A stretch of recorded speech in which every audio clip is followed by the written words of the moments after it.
What's up mga koye?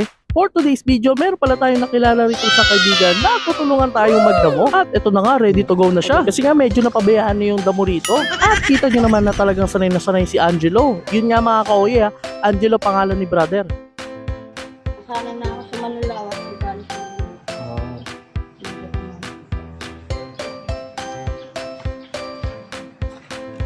Pwede ba dito ilagay mo ito? Pwede ba dito ilagay? Okay. Ito nga, halos sinaglit niya lang talaga yung mga damo. At syempre, water break muna dyan. At bilang pasasalamat sa ginawa niya, syempre meron siyang chocolate. Thank you. Alright. Okay, ingat-ingat ka. Alright. Ingat, Angelo. At dahil napabili sa trabaho ko dyan, all goods na, kaya naman magluluto tayo na favorite natin chowpan. Dahil nga sa ilang beses na tayo nakakatikim sa mga pinupuntahan natin ng mga chowpan, so ngayon gagawin natin siya ng DIY. At dito ma-experience natin mag-magic habang nagluluto. Char! At dahil okay na ang bawang, ito namang spring onions.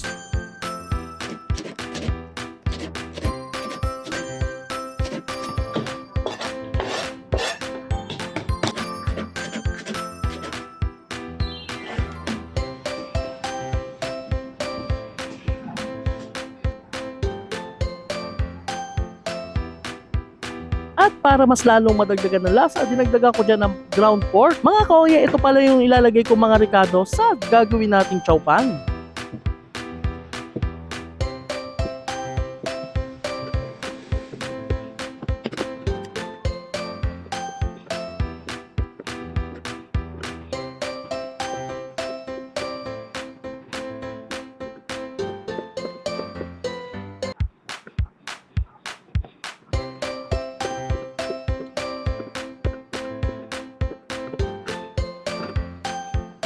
Kapag nahiwa na ang lahat, handa na ang lahat, Char.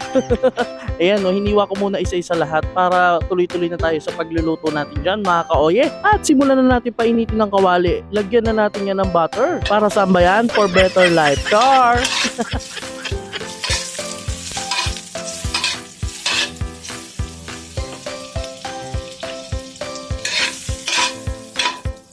Kapag natunaw na ang butter, ilalagay na natin dyan, syempre, ang bawang. Ipapatusta ko muna to ng konti mga kaoye. Mga kaoye, tuloy-tuloy lang ang paghalo, ang pagmekos-mekos kasi para hindi siya matunog.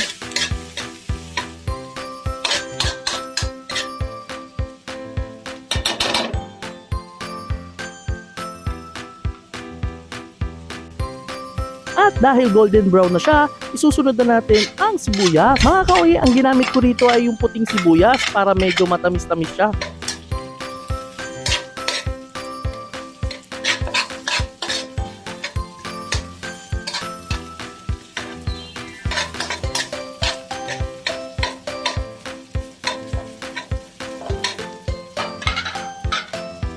At isusunod na natin dyan ang ground pork.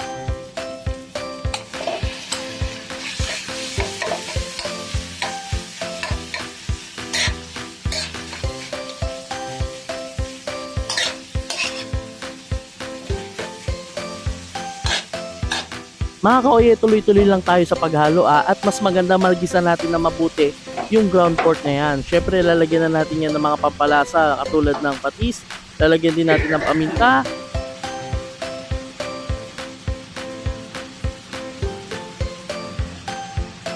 At idagdag pa natin itong Himalayan salt, di ba? Para siya salt. Sure.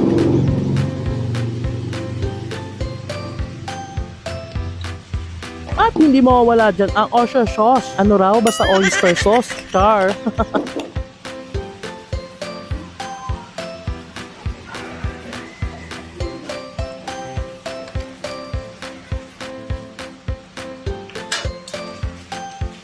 Mga kaoye, yung mga ingredients nito at yung pagtansya ng mga sukat ng bawat ricado, tinansya lang siya ng manual. Anong manual? Manual lang magawa. Char.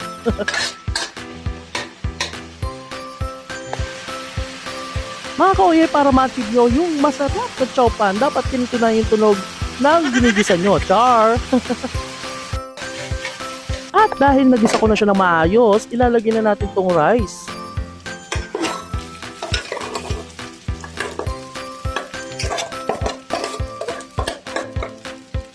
Kaya naman mga ka-oye, itsura pa lang at amoy pa lang sigurado mapapa-oye ka sa sarap.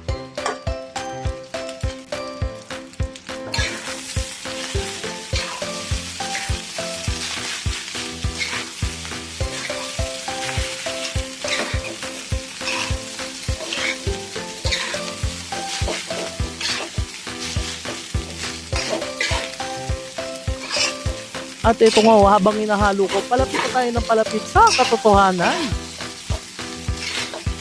Ilalagay na rin natin dyan ang meatloaf.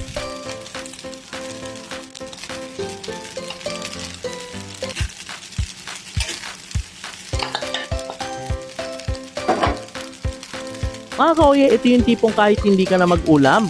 Bukod doon, meron pa tayong idadagdag. Syempre, ano ba yan? Etong itlog.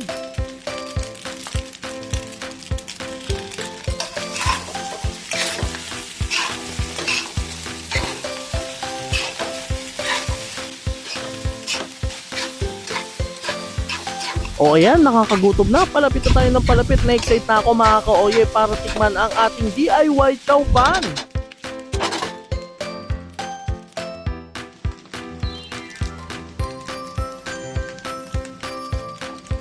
Mga ka-oye, meron pala akong dinagdag rito na curry powder para mas malasa at mas masarap ang chow pan natin dyan.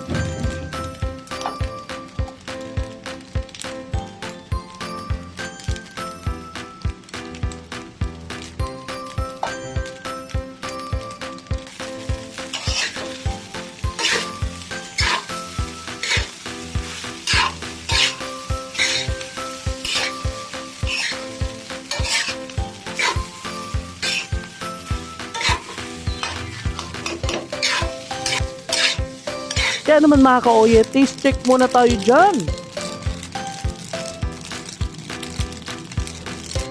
At para sa ating final ingredients, ilalagay na natin tong spring onion. Para saan ba to? Wala lang, for decoration. Char! Hindi, papasarap lalo to mga ka-oye.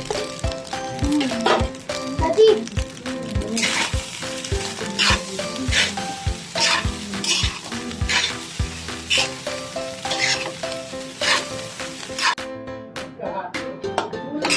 At ito na mga ka-oye for our main event for the day. Syempre ang ating DIY chow pan. Excited na ako tikman yan. Kaya naman like and share for more videos na lagi kong hinahandog sa inyo. Dito lang yan sa Oye TV.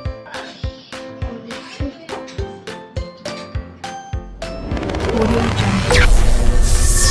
Audio Jungle.